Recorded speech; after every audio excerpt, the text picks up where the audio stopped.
homelessness is a huge issue in Hawaii. We have the highest per capita rate of homelessness in the country. And nobody wants that title. So I think that it's such a big issue. I think so many of us who are homeless providers are required to serve more. We're trying to serve more families. We're trying to get them out of the shelter more quickly and get them housed so we can serve another family with the same resources. So there's a lot of people on our wait list, a lot of families waiting to get into the program.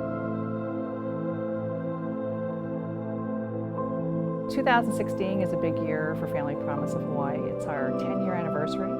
We've been serving families here on Oahu for 10 years, and that means we've provided housing and support services to over 1,500 parents and children, which is over 400 families now. Most of the families that are in our program have very young children. The average age is really under the age of 5. We've had lots of moms have babies while in the program. Many of them were living in their cars. They were sleeping on a relative's couch and moving from family member to family member before they came to us. Families come to us for different reasons.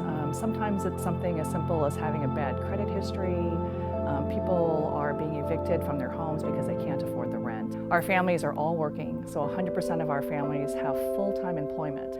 Sometimes both parents are working, oftentimes one parent's working multiple jobs, and that's what it takes to really make it here. The cost of living is high.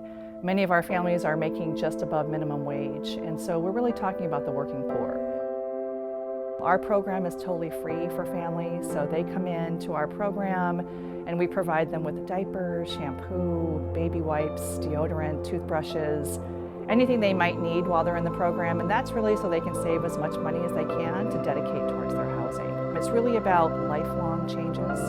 We don't want any of our families to return to homelessness, so it's about learning skills that they need to stay housed long term, and that's really what we focus on in the 3 months that it usually takes us to house a family. I understand how parents feel, the responsibility you feel for your children, the love you feel for them, you want them to be safe. You know, many of our families are in their cars, they're living on the beaches, they're moving from place to place, they've been in a relative's too long and are being evicted and don't have someplace to go. And so, you know, when I talk to parents and they talk about, you know, not having dinner for their children that night, or not knowing if they're going to have dinner, not knowing if they're going to be safe in their cars or on the beach. And while they're in the program, I know that the safety issue and the meals are taken care of. So that way families can focus on the more important things. We're taking care of the basics, the food and shelter, and they can really focus on the bigger things like saving their money and maintaining their employment so they can focus on getting housed.